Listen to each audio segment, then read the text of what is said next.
দেখছিলাম আপনারা আন্দোলনের ডাক দিয়েছেন ইতালিগামী যারা রয়েছেন, এবং ৯ তারিখ সেই আন্দোলন দেখা করতে যাবেন প্রধান উপদেষ্টার সাথে। গতকালই একটি আপডেট দিচ্ছিলাম, আজ আরো কিছু আপডেট নিয়ে আপনাদের সামনে হাজির হয়েছি, সাথে থাকবেন।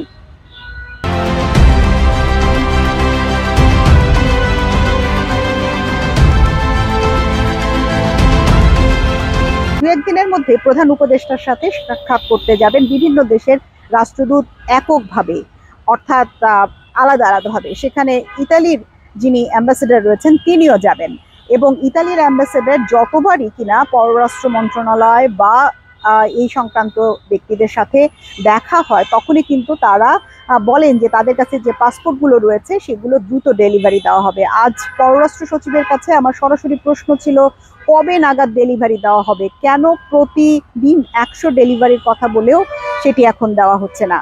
ইটালিতে বাংলাদেশি যে সকল কর্মীরা এখন কাগজ বা বাংলাদেশে যাওয়ার জন্য যে সকল কর্মীরা নুলাস্তা বা ওয়ার্ক ভিসা জমা দিয়েছেন, সে বিষয়ে অনেকগুলো নুলাস্তা ভুয়া হওয়ার কারণে অনেক যাচাই বাছাই প্রক্রিয়ার মধ্যে এমবাসি দিচ্ছে, কিন্তু সেটি একটি দীর্ঘসূত্রিতার মধ্যে পড়ে গেছে। অনেকের পাসপোর্ট 1 বছর পর্যন্ত আটকে আছে।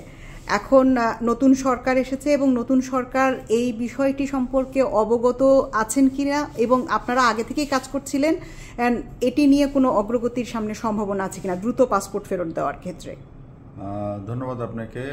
এটা আমরা জানি আগে থেকেই যে প্রায় 60 থেকে 65 হাজারের মতো পাসপোর্ট সেখানে জমা আছে, এবং এটা নিয়ে ইটালিয়ানদের সাথে আমরা অনেক দিন থেকেই আমরা দিন দরবার করছিলাম। অর্থাৎ ইটালিয়ান অ্যাম্বাসেডারের সাথে আমার যখন দেখা হয়েছিল, তারপরে বিভিন্ন অনুষ্ঠানে যখন দেখা হয়, তখন তারা নিজের থেকেই বলে যে তারাও খুবই বিব্রত বোধ করছে যে এতগুলো পাসপোর্ট তাদের কাছে জমা আছে এবং সেটা ক্লিয়ার করতে পারছে না।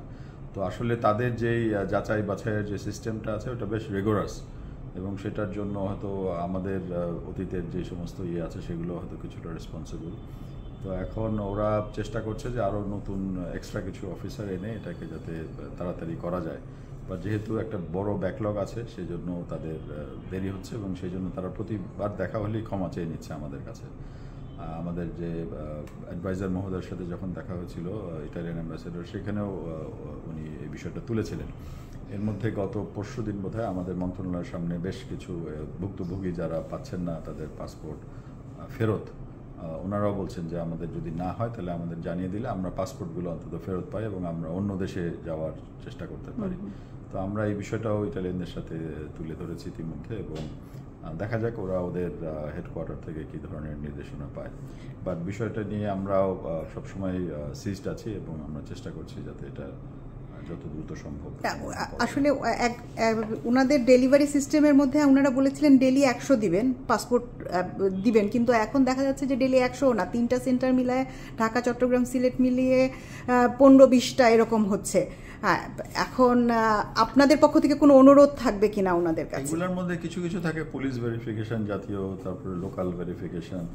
যেহেতু আমাদের গত 1.5 মাস ধরে বেশ একটা বিরাজ করছিল, সেই কারণেও কিন্তু এই সমস্ত ভেরিফিকেশনগুলো কিছুটা ডিলেড আছে। তো এখন যদি আমাদের পুরো সিস্টেমও যদি ফুললি ফাংশনাল হয়, তখন ওদেরকেও আমরা চাপ দিতে পারবো যে নাম্বারটা যেন আরও বাড়াইতে পারবো।